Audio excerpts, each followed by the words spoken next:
New Thought Media Network proudly presents Lindsay Leimbach, Practicing Infinite Possibilities, Fridays at 10 a.m. Mountain Time, 9 a.m. Pacific.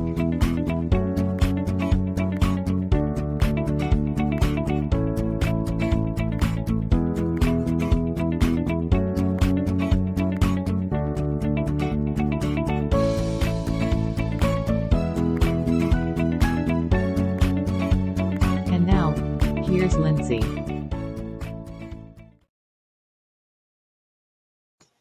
Hi, everyone. Good morning. Welcome to PIP, Practicing Infinite Possibilities.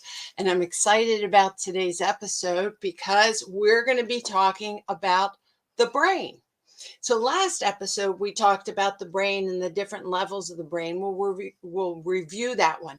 But today, we're going to get into neuroplasticity, the connection of the brain, and how do we cultivate new habits and let go of old habits and really allow ourselves to sink into that authentic self that we have inside ourselves. So it's exciting. This is the stuff I get really excited about because I'm a mindful living coach, and I come up and I help people really have some insight on habits that they have that are not serving them.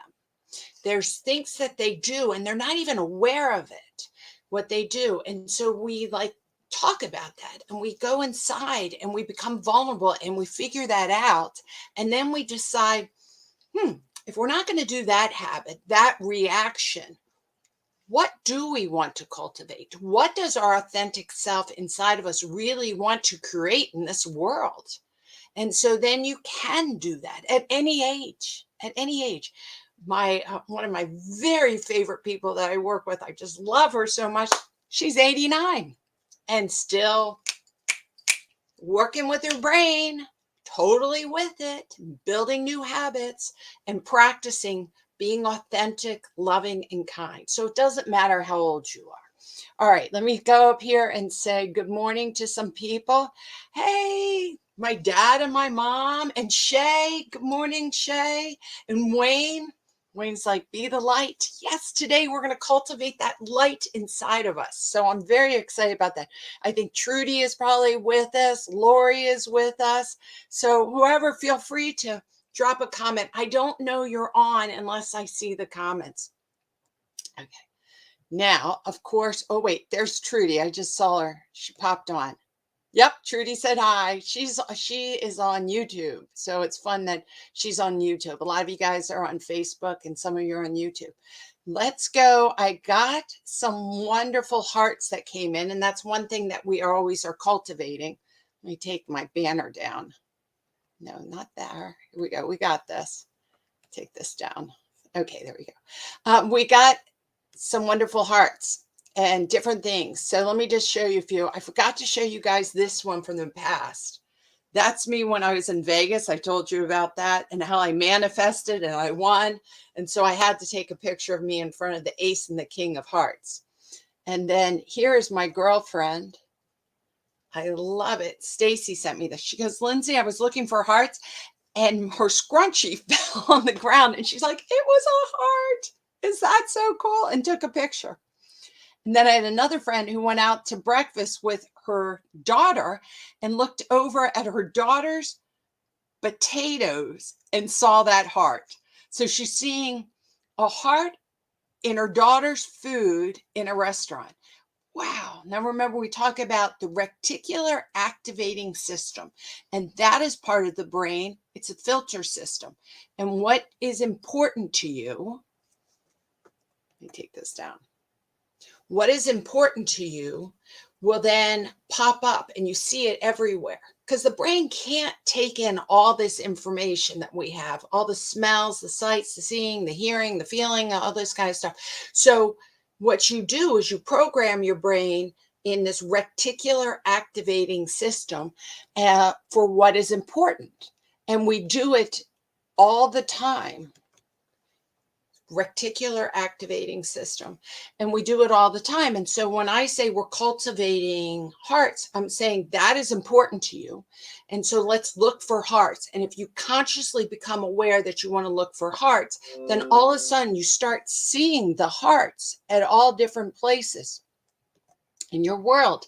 And so we have, the PIP group, us PIP group, we're all looking for hearts. Now, some of us know that I also collect ducks, and my dad sent me a really cool duck, but I'm going to show you that next week. This week, look what I found. Is that the cutest duck? It just was speaking to me at a thrift store. That's what I like to do, thrifting. And so here we go. We got a duck in space. Fun stuff. We want to cultivate what we want in our life and what is important. And the brain leans into thinking what's important is keeping you safe, which is a good thing. We want to be safe. But it leans into looking for negative things over positive things in our life. And so we have that amygdala. Let me go up to this. Let me go to my banner. Here we go, not my banners. Go up to my pictures of our brain. This is the brain we were talking about last week. So we have 3 sections. This is the Reader's Digest version of the brain. We have the lower brain, which is always on from 0 to 4. And that's not 0 to 4, excuse me. You're born with it totally developed, and it regulates your heart and your temperature and your digestive system. But it also has your fight flight response. It has that amygdala in there, which allows you to have, if you feel danger, you can go and you can fight it or you can run away from it. And this amygdala, I like to call Amy. And then we have the middle section of the brain, which is where it's developing really fast, up to like 4 and 5, but into your whole life, because that's where your memories and your subconscious mind and how you react to love, how you react to eye contact. It stores all your memories. It's where that subconscious mind, that filter system that's in there. And then you have your higher level of thinking, which is your prefrontal cortex. And that is the red part in this picture. I'm going to take it down. So your prefrontal cortex. So this is the part that's developing. It's developing the whole time, but it's developing really fast in preteens, teens, and in your 20s. And that's where you can play chess and where you can have compassion, where you can see someone else's point of view. So what we want to develop is to have a bigger prefrontal cortex that is connected to our heart and not be run by our emotions, which is more the middle part of the brain, and the amygdala, which is the fight, flight, freeze response. Okay, so that is what, if you want to see episode 55, I really got more into detail of that. So we're going to dive a little further, deeper into the brain and talk about neuroplasticity. What is the connection? How do you make connections so you're actually learning in your life? But before we go there, like I say, synchronicity. Today I went and walked my dogs. And as I was walking my dogs, they have those wonderful people put up those libraries where they put books in that are closed off, and then you can look and then you can leave books or take books. Well, check out what I saw today. The Amazing Brain. I was like, you've got to be kidding. This is a child's book, but it's really good. And it's from Scholastic, and they were giving it away. So I got it for today, and then I'm going to give it to my grandson. And we're going to read about the amazing brain. But if everyone just knew what was in this book, we would all be amazing. It's amazing. So let's talk about neuroplasticity. Oh, you know what? I'll take that down yet. It's too soon for that. Neuroplasticity. Okay. Neuroplasticity is the understanding that the brain can wire itself in pathways so you can learn. That's the bottom line. And that it can keep programming. It's like, think of yourself as being a computer, right? And neuroplasticity is saying that you can put a computer program into your computer. The brain is the computer. But if you don't program the brain, if you don't program your computer, nothing runs on it. So what's so wonderful is the human ability to choose what you program. But choice is really a higher level thing, that when you realize you can observe and have choice. When you're young, when you're first born, you don't have a choice. You are a sponge. You have all these cells in your brain. I mean, just, I don't know the answer to this, like billions of cells. And they don't have connections. You don't know how to walk. You don't know how to talk. You don't even know how to focus your eyes right, or how to form words, to make sounds. You know, everything is developing very, very, very fast. So when you're a little kid, you sit back, especially as an infant, and whatever is happening in your world, the neurons are firing together, wiring together, and you're making all these pathways. And you have to make all these pathways. And you keep putting things together. And the brain is also at the time still growing, going, and putting all the pathways together. But you're not choosing your pathways. Your pathways are really environmental. It's what's going on around you. You don't have morality when you're 2.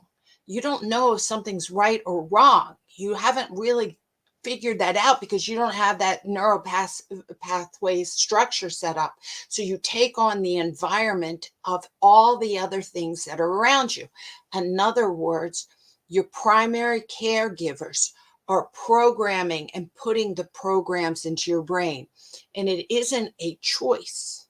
It's not a choice when you're a little kid. So now we have these programs going on, and they keep going and going and going. And then when you're about 25 years old, because remember I told you the prefrontal cortex is developing really fast into your 20s, but even like 28, it matters what your maturation is. Then what happens is the brain stops growing and getting bigger, and you still can connect, but you connect with what you have. And you can also disconnect, and you can connect in other pathways. So you think, oh, what do you mean disconnect?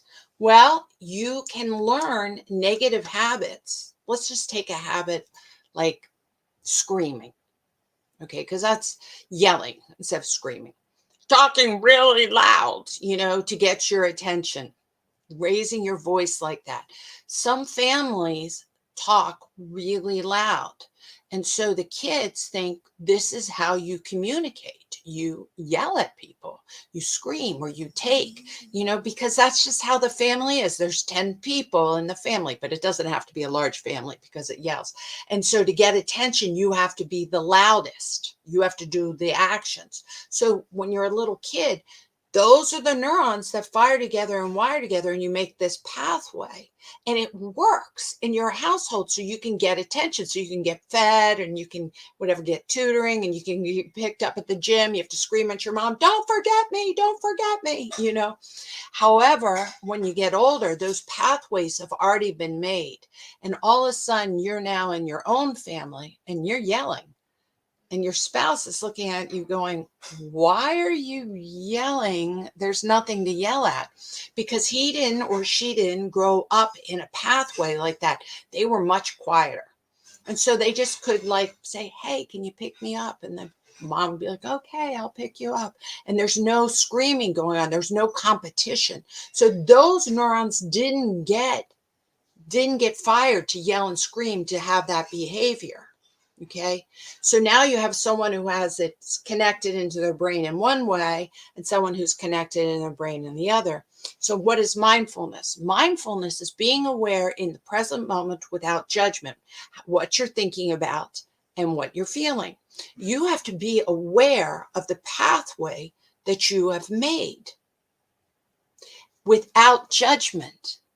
That's the big part about it, because if you grew up in a family in which people had to yell or be aggressive to get their needs met, that's what you learned. It wasn't bad. It's how you survived in that environment. But it doesn't work when you're working at Google, or working at Ross or working in a library. Those pathways don't work in a different environment. So you have to be aware that you have those pathways. Don't beat yourself up that you have this. My voice starts raising higher and higher, just like my mom's did or my dad's did, because that's what you learned when you were young. You have to be aware of that. And if you're aware of that, then you can choose to do something different. All right, now I'm going to throw this up. Let me run over to just look at the comments real quick. So, oh, thank you, Wayne. Thank you. I appreciate you being here and giving out. This is what Wayne says. White circle with silver ring around it. Yes. Non-judgment light around us. So we can be aware. See, our higher consciousness needs to be aware of the programming that we have when we were a kid, and how is that programming working now? And in other words, for a program is a habit. Okay, so we're built with tons and tons of habits, that automatic pilot. When if I go back to, let's see, I gotta get this. If I go back to this one more time, the yellow brain is your habits. In this picture, the middle brain, it's your automatic pilot. It's just things that you've learned, and you learned them when you were really young. So when you're tired and you're not making a choice, when you're not making a higher level conscious choice, when you're not connected to your heart and seeing it from Buddha nature or Christ consciousness, or whatever way you want to look at it, your executive thinking, heart, mind, compassionate mind. When you're not looking at it like that, you're on automatic pilot. You're actually just redoing what you've done almost a million times that you learned when you were 3, 4, 5, 6, 7. And now I'm 56. And those behaviors might not work. Some of them might work. So like my parents taught me to be very have good eye contact, things like that, and so they do work for me. Okay, so let me show you this. This is another way of seeing it, and this really works for me. When you're little and young, when your brain is young, think of your brain as being a beautiful white snow-covered field. Beautiful. There's nothing in there. There's no pathways that have been made. But then you need to learn how to, let's say, ride a bike. Okay? So you get in there, and for the very first day, now imagine this, I'm going to take this off, but imagine that white pathway, okay, snow-covered way. You want to get to learn how to ride a bike. So you want to build a pathway in your brain. So the first time you walk through snow, it's really hard, right? It's crunch, it's hard. It's tiring. The first time you get on a bike, you wobble, you have training wheels, you're scared, it's all new because the pathway hasn't been made in your brain yet. You haven't gone through it, but you go through it that one day. Okay. Now the next day you get on your bike and your brain has a very loose pathway, just like a very loose pathway in the snow made. It's a little easier because you did some work and there is a little bit of connection going on. But the next day you do it and you're like, and it's still hard, but you can kind of get it. You're getting it. Okay. Well, you do it for a week. And the pathway then gets very solidified in your brain. And so you keep building on the pathway from the day before. You see what I'm saying? You build from the day before. You don't start over. Just like if you were going through the steps of the snow, as you go down it, sooner or later, the pathway is clear and you know how to ride a bike. And the more you do it, the better you get. It gets wider and wider and easier and easier. That is amazing that the brain does that. It's amazing that you have the capability of doing that. Okay. So if you're learning how to play the piano, same idea. You're learning a new language. You have to realize literally these electrons and neutrons and all these things, this pathway are going through. and building the pathway, and you have to build and build and build and build and build. Now, as an adult, and I'm learning a new habit or a new skill, I need to make a conscious choice. It takes energy to learn something new. Okay, because now my brain has tons of pathways in it already made. And the brain, really, guys, want you to lean into this. The brain wants to use the least amount of energy possible. The least amount of energy possible. Okay, that is human nature. You want to use the least amount because you don't know what's going to happen tomorrow, and you have to be able to be rested for tomorrow. So it's in our DNA that we want to use the least amount of energy. That's why learning something new is not something that people tend to lean into to do right away, because you have to give up your resource of energy. So the brain goes, are you sure you want to learn something new? It's so much easier to do it the old way. It's so much easier just to tune out and watch TV, because then you're not having anything going on in the brain. You're really just in rest mode. But as we grow, we know that we want to learn something new. And now the greatest thing, I'll show in the picture here, that here's a picture. See the electrons on top of the guy's head, and then the image that's coming out here. See, the red image means that a lot of blood's going there and a lot of circulation. Now they know what's going on in the brain and how the pathways are formed. And they're realizing if you don't use it and you're older, you lose it. We know that with our muscles, right? If you don't walk around and exercise, then you know what? You just, the muscles just disappear, and it goes in and gets built into fat. And then you are not healthy. Same with the brain. We got to maintain the pathways we have, and we also want to cultivate new pathways and keep it going and keep it learning and keep it growing. And if you don't do it, you lose it. So you want to practice with your memory, then play memory games, play games, work on things, work on skills, things like that. Learn how to play the piano when you're 60 and 70. Why not? Is it harder? Yeah, it is a little harder to learn new skills when you're older, because remember the pathway of the snow? When you're young, there's nothing there. So the brain is just like, man, give it to me, because it needs to learn, it needs to connect, it needs to know how, it needs to build those pathways. And then it builds all the pathways, and the ones that aren't built, it starts to shed those cells off. So you need to keep practicing. Practice meditation, practice kindness, practice the skill of mindfulness, right? And that's why you show up to things like, PIP and things like that, because you guys are in this practice. So it's now I want you to know something else that's different. And you say, well, that's really great, Lindsay. You have taught me about that we need to learn new things and how the brain is wiring and how we're programming going on. What about old skills, things I learned when I was young? Maybe bad habits, smoking, biting your fingernails, or maybe even good habits like riding a bike, speaking Spanish, and I haven't done it in a while. What happens there? Well, when you don't use it, okay, think of the snow.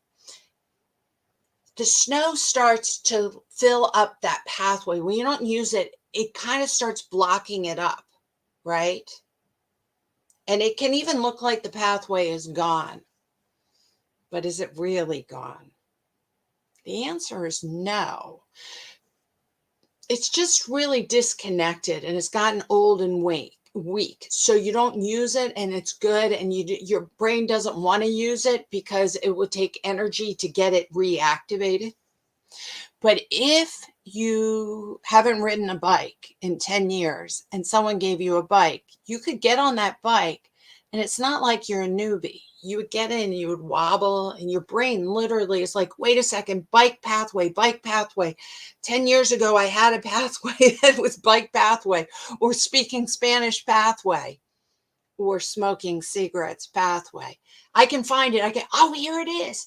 And you can dig out that pathway. You can reconnect it really, really fast. So you could say, well, within 10 minutes, I could be riding a bike again. Maybe not as good as when I was 13 years old, zooming around, but I certainly am not starting from ground zero. And I'm like, woo, and I could ride around and have fun again. So I can reopen those pathways, which is good when you're talking about a good habit, but it is also something you have to be aware of when you're talking about a negative habit. That's why you have to be very mindful about what you're doing. So I'll be real honest. I used to smoke and I really liked it. I like smoking. I smoked with my friends. It was in the 80s. Not that that's a good reason to smoke, but we would drink coffee and drink Diet Coke and we'd sit around and chat. And it was a good way to meet guys in the bars. I could go bum a cigarette. We had these whole conversations. So there was so much attached, not only a physical condition, biological condition up from the nicotine, and then also a stress reliever, but it was also a fun, it was dopamine. It added a lot of things in my life that seemed pleasurable. But we all know smoking is bad. And I absolutely stopped smoking. So what did I have to do? I had to break that pathway, right? And allow for the snow to go back in so my brain wouldn't be desiring it. And even sometimes, like, I'll hear a certain song from the 80s and I'll be like, I remember smoking cigarettes to that song. But I don't have to fall back in. I can be mindful and know, why does that come up and occurred in my thought pattern, and then say, no, but I'm not going to smoke cigarettes. But if I went and started to pick up a cigarette today, and the first one it would be hard on my lungs because I haven't smoked in years and years and years. But I'll tell you, after a while, my brain would open that whole pathway up and say, girlfriend, let's remember the good times. And I don't want to do that. And I don't want to do that. So this is what about mindful living, that you have these pathways already in your brain from past, right? From past programming. Good or bad, it doesn't matter. It's past programming from your childhood.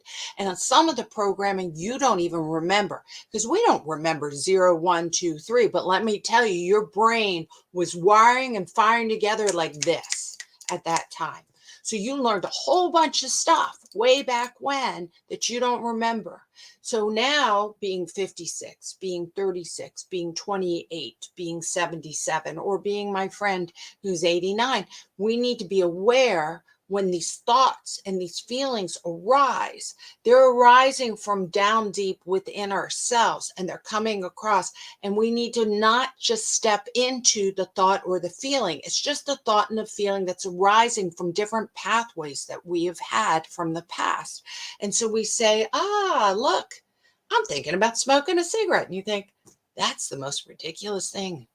I'm going to let that one go. But I'm not mad at myself or think that I'm a bad person that the thought came up, because I have the power of choice. I have the power of choice. And what's so beautiful about being a spiritual being, having a human experience, the brain is the human experience. The spiritual being is being able to observe. The spiritual being is able to observe the human experience, and then you get to have a choice with the filter system of love, kindness, generosity, and have patience, and have practice, and have forgiveness. And then when you realize this is going on with yourself, then you realize this is going on with my children, with my husband, with my wife, with my neighbors. They all have this too. This is why you can't take life so personally, because you do not know what's programmed in someone else, and they might not even know what's programmed in themselves. So you realize they have this whole programming going on. And if you say something to them and they have this reaction, it's not so much about what you said. that's giving you the facts. You have to realize their reaction is their own through their own programming from their own childhood and their own life to what you said. So you can't take other people's behaviors as personal responses to yourself. The only person you can be personally responsible for is yourself. And we're talking about doing it from the higher level of thinking. So we're aware of what we're feeling and thinking. All right, this is good stuff. I could talk and talk and talk about it. I am going to actually take this and let it go into next week and bring in Einstein. And how do we actually do the reprogramming? So we're going to do that next week. I want to shout out to Claudia, and Doug. They're friends of mine who are, I think, at the Delaware beach. I'm so glad that you've joined me. So today was awesome. It went by so fast. I just love that you all showed up. I hope this was helpful. Feel free to keep sending the hearts. And if you want to get in touch with me, you can message me or like here, go to centeredmoment@gmail.com. And I just want to thank you. I hope that we all can have mindful living, understanding our brain, being aware of why we do stuff. So when we have a feeling or a thought, we don't have to act on it. We can realize it's just rising up from information we might have from the past, but it doesn't define us in the present moment because we have the power of choice. And that is awesome. I want to thank New Thought Media Network for everything that they do for us. This is a nonprofit organization. So when the time comes to be giving, please remember them. I really appreciate it. So until I see you guys next week, and we're going to get into a little bit of what does Einstein say about this and how can we reprogram our brain with our higher consciousness and let go of things that don't serve us. I'll see you then. Have a great one, everyone.